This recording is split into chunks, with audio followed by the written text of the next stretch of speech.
saudaraku yang terkasih di dalam Tuhan, sungguh indah anugerah dan tuntunannya sehingga kita dapat berjumpa pada kesempatan hari ini.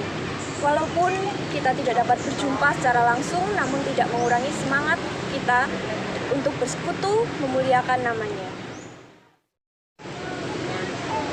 Marilah kita awali dengan memujikan pujian Tiba Saatnya.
Marilah kita berdoa, saya hantarkan. Tuhan Allah Bapa kami yang bertata di kerajaan surga, puji dan syukur kami haturkan kehadirat-Mu ya Bapa, atas segala berkat dan penyertaan-Mu yang tak henti-hentinya di dalam hidup kami. Pada saat ini kami hendak mendengarkan firman-Mu yang akan disampaikan oleh Vikaris Dina Widiaswiti. Kiranya apa yang disampaikan dapat kami renung resapi dan dapat kami lakukan di dalam kehidupan kami. Banyak dosa terselip di dalam hati kami mohon ampun ya Bapa. Hanya di dalam satu nama Tuhan kami, Yesus Kristus, kami berdoa dan mengucap syukur. Amin. Marilah kita bersama-sama memujikan pujian Banyak Perkara.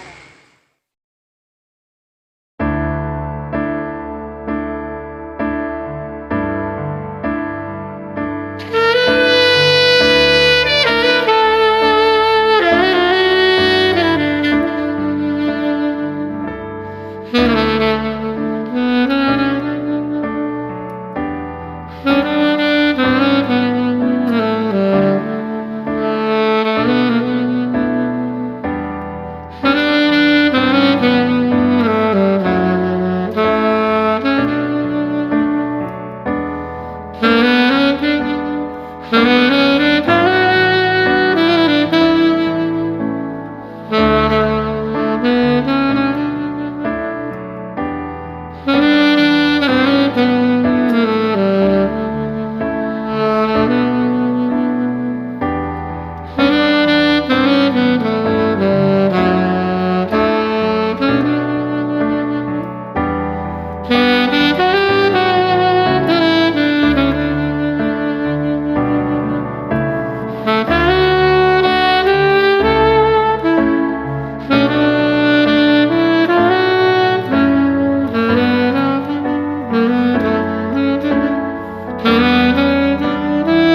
terkasih, apa kabar hari ini?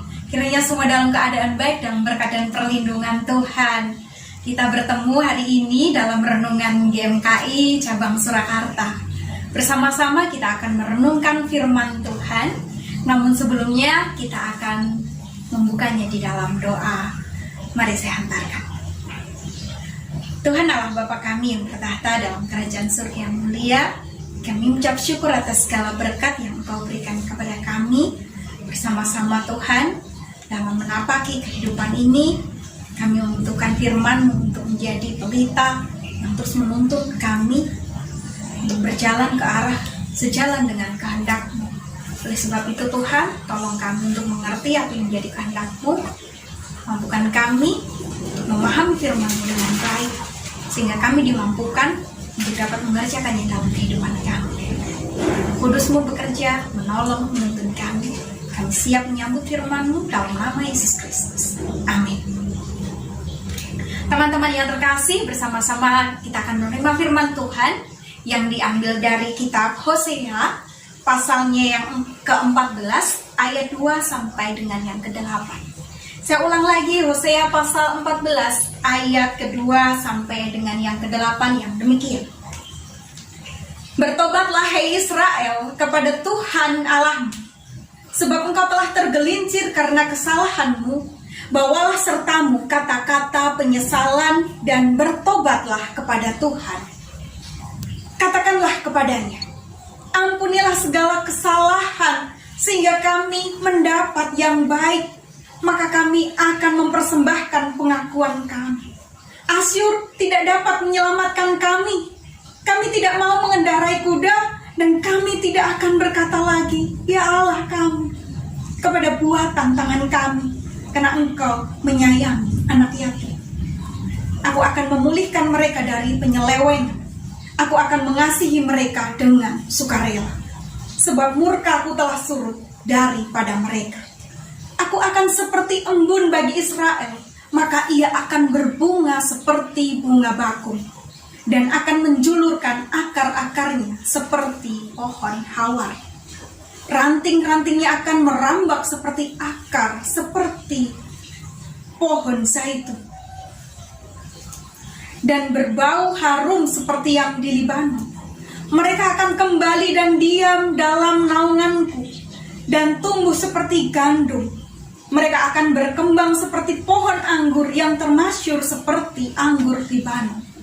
Efraim, apakah lagi sangkut pautmu dengan berhala-berhala? Akulah yang menjawab dan memperhatikan engkau. Aku ini seperti pohon sanobar yang menghijau, dan padaku engkau mendapat buah. Demikianlah pembacaan firman Tuhan. Yang berbahagia adalah setiap kita yang mendengarkan dan melakukannya dalam kehidupan sehari-hari. Haleluya, amin. Teman-teman yang terkasih, firman Tuhan hari ini mengajak kita untuk merenung-renungkan firman Tuhan tentang kasih-Nya yang memulihkan.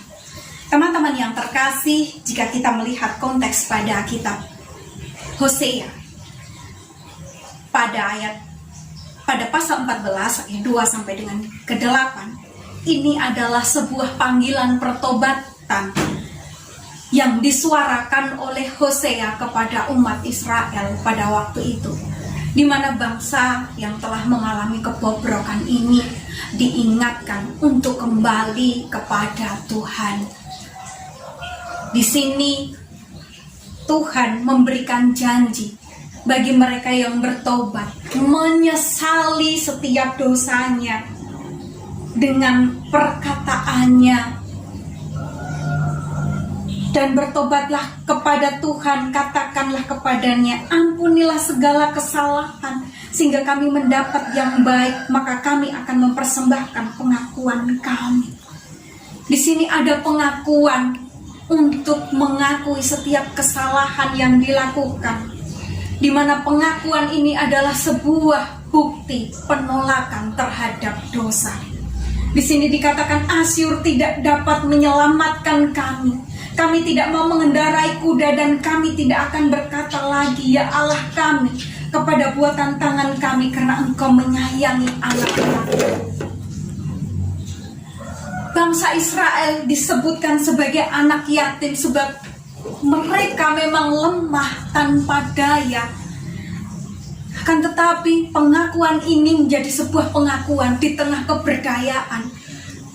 Seharusnya mereka tidak mengandalkan Asyur, tidak mengandalkan berhala-berhala buatan manusia. Maka yang disembah hanyalah Tuhan. Maka Tuhan memberikan janji, aku akan memulihkan mereka dari penyelewengan. Aku akan mengasihi mereka dengan sukarela, sebab murkaku telah surut daripada mereka. Teman-teman yang terkasih, sesungguhnya kasih Allah terlampau besar, lebih besar dari dosa-dosa bangsa Israel. Sesungguhnya Allah sangat mengasihi. Hukuman adalah sebuah peringatan bagi mereka untuk kembali kepada Tuhan. Sesungguhnya murka Allah adalah respon terhadap dosa.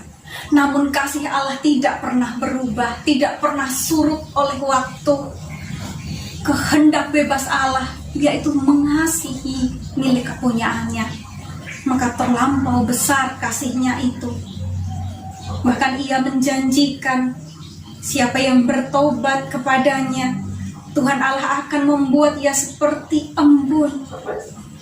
Dalam dunia, di Timur Tengah, embun sangat dibutuhkan sekali untuk pertumbuhan. Ini menunjukkan bahwa Tuhan Allah akan memberikan kehidupan yang baru. Seperti bunga bakung tumbuh subur. Bahkan seperti akar-akar pohon hawar. Pohon hawar itu jika ia ada di tepi sungai Yordan, dia akan cepat merambatkan tunas-tunas barunya. Di sini menunjukkan Tuhan Allah akan memberikan kekuatan bagi bangsa Israel untuk terus berkembang, di mana Tuhan akan mengembalikan bangsa ini ke dalam naungan Tuhan, tumbuh seperti gandum, seperti zaitun, seperti termasyur seperti anggur di Libanon. Ada keharuman nama di sana, ada kemasyuran di sana, ada kemakmuran yang didapatkan. Inilah kenikmatan yang diberikan kepada bangsa Israel, pemulihan yang akan dirasakan. Oleh sebab itu, dari sini bersama-sama kita belajar sesungguhnya di setiap perjalanan kehidupan, setiap orang mengalami kegagalan. Setiap orang pernah jatuh di dalam dosa. Tetapi kasih karunia Allah terlampau besar. Ia begitu mengasihi kita. Ia ingin setiap orang yang bersalah kembali kepadanya. Di sini kasih karunia Allah dinyatakan. Teman-teman yang terkasih, GMKI Cabang Surakarta, seringkali dalam kehidupan kita pun jatuh dalam penghakiman. Seringkali kita menyalahkan orang yang melakukan kesalahan, atau barangkali teman kita yang tertimpa musibah dan sebagainya, kita anggap sebagai sebuah hukuman dari Tuhan. Tetapi sesungguhnya setiap peristiwa yang terjadi dipakai oleh Allah untuk menyatakan kemuliaannya. Maka hari ini kita diajak untuk merasakan, untuk menikmati, bahkan membagikan kasih-Nya itu bagi teman-teman kita. Saat ini kondisi bangsa dan negara kita seperti kita tahu, dalam kondisi yang terpuruk, dalam kondisi keprihatinan. Kita diajak untuk menyatakan kasih Allah itu. Kita diajak untuk menyatakannya bukan hanya sekedar empati ataupun bersimpati, namun tanpa aksi. Kita diajak untuk beraksi nyata. Banyak saudara kita yang tertimpa musibah. Apa yang akan dilakukan GMKI Surakarta selanjutnya? Bila ini menjadi perenungan kita, kita sudah mendapat kasih Allah terlampau besar. Seperti bangsa Israel, kita dikasihinya, kita diselamatkannya. Maka mari bagikan kasih itu bagi saudara-saudara kita. Tuhan Yesus memberkati. Amin. Bersama-sama kita berdoa. Kami datang kembali kepadamu Tuhan. Kami mengucap syukur atas berkat-Mu. Firman-Mu mengingatkan kami bahwa sesungguhnya kasih karunia-Mu itu terlampau besar, melebihi segala kesalahan yang kami buat. Bahwa kasih-Mu besar bagi setiap ciptaan-Mu. kami yang berdosa ini telah Engkau kasihi, maka tolonglah kami Tuhan juga untuk membagikan kasih-Mu itu bagi saudara-saudara kami.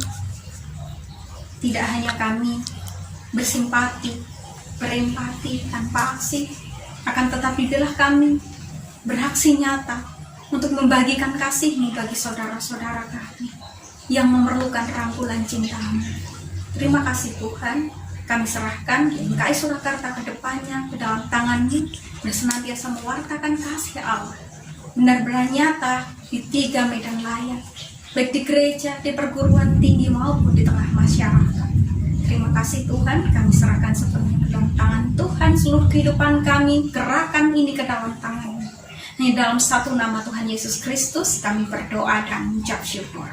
Amin. Demikianlah teman-teman firman Tuhan yang boleh kita renungkan hari ini, kiranya menjadi berkat bagi kita bersama-sama. Tetap tinggilah iman kita, tinggilah ilmu kita, tinggilah pengabdian kita, ut omnes unum sum. Shalom.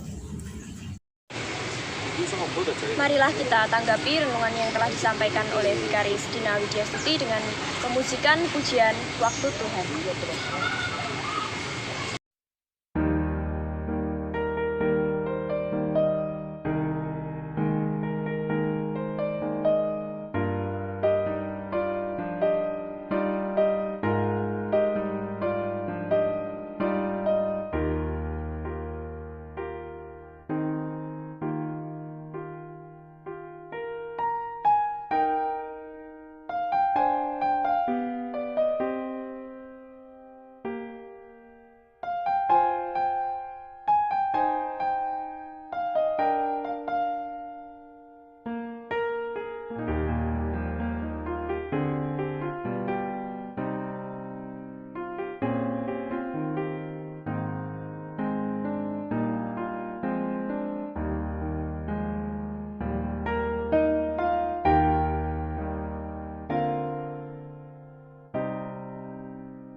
Marilah kita tutup renungan kita pada hari ini dengan doa penutup. Saya hantarkan.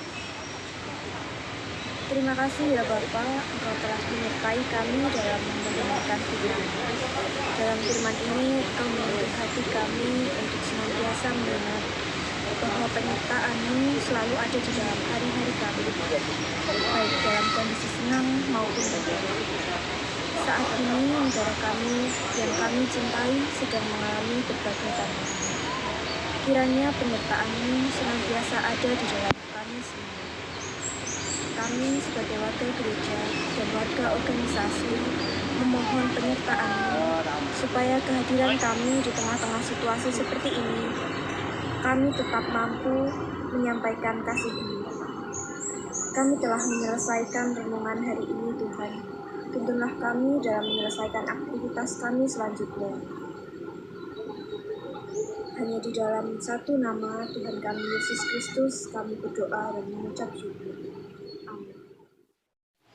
Demikian renungan kita pada hari ini. Kiranya apa yang disampaikan oleh Vikaris Dina Diastuti dapat kita renung resapi di dalam kehidupan kita sehari-hari.